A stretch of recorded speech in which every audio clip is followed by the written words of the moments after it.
रुकिए, क्या कोई भगवान अपने ही मंदिर से चोरी हो सकता है? या उससे भी बड़ा सवाल, क्या भगवान अपने ही मंदिर को छोड़कर भाग सकते हैं? एक रात ऐसी आई थी जब पुरी के मंदिर के कपाट खुले तो अंदर भगवान जगन्नाथ नहीं थे। रत्न सिंहासन खाली था। पूरे उड़ीसा में हाहाकार मच गया। पुलिस, पुजारी, राजा सब पागल हो गए। आखिर ब्रह्मांड के नाथ कहाँ गायब हो गए? क्या उन्हें किसी ने चुरा लिया था? नहीं, सच्चाई ये थी कि वो एक बूढ़े भक्त की बैलगाड़ी हाँकने के लिए खुद मंदिर की दीवार फांदकर भाग गए थे। कहानी शुरू होती है बंगाल के एक भक्त रामदास से। रामदास का नियम था, चाहे आंधी आए या तूफान, हर एकादशी पर वो पैदल चलकर जगन्नाथपुरी आते थे। लेकिन समय किसी का सगा नहीं होता। रामदास बूढ़े हो गए, शरीर कांपने लगा, लाठी के सहारे चलना मुश्किल हो गया। एक एकादशी को जब वो पुरी पहुंचे तो गिरते पड़ते कीर्तन करने लगे। तभी उनकी आंखों के सामने एक तेज रोशनी हुई। स्वयं जगन्नाथ जी प्रकट हुए और बोले, रामदास, अब तू पुरी मत आया कर, तुझे ऐसे कष्ट में देखकर मुझे पीड़ा होती है। रामदास रो पड़े, प्रभु, अगर मैं आपके दर्शन न करूं तो मेरे प्राण निकल जाएंगे। तब प्रभु ने मुस्कुराते हुए एक अजीब शर्त रखी, ठीक है, अगली एकादशी को तुम अपनी बैलगाड़ी लेकर आना, मैं खुद तुम्हारे साथ तुम्हारे घर चलूंगा।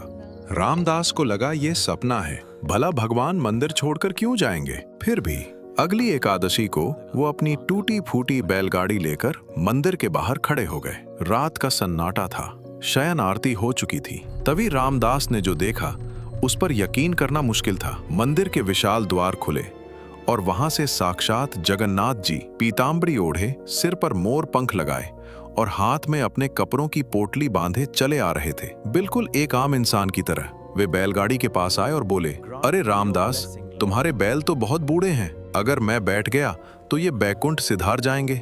हटो, गाड़ी मैं चलाऊंगा।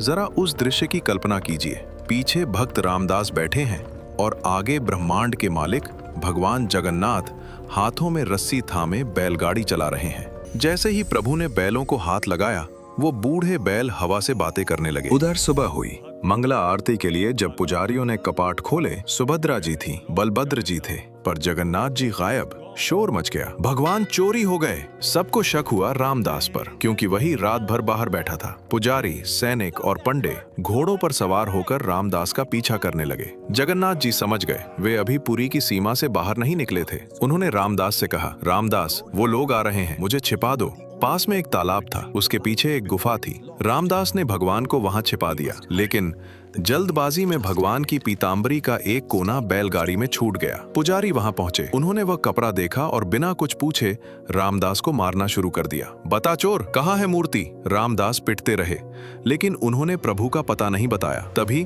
तालाब के अंदर से एक दहाड़ सुनाई दी, मूर्खों, रुक जाओ। पुजारियों ने देखा, तालाब का पानी लाल हो गया था। गुफा से जगन्नाथ जी बाहर आए और उनके शरीर से खून बह रहा था। भक्त को लगी हर चोट भगवान के शरीर पर उभर आई थी। पुजारी डर के मारे कांपने लगे।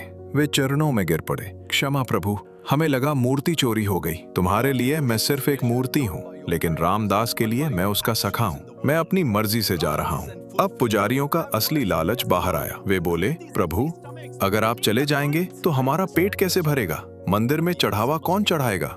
जगन्नाथ जी हंसे। वे बोले, तुम्हें सोना चाहिए ना? ठीक है, मुझे तराजू में तोलो, मेरे वजन के बराबर सोना ले लो और मुझे जाने दो।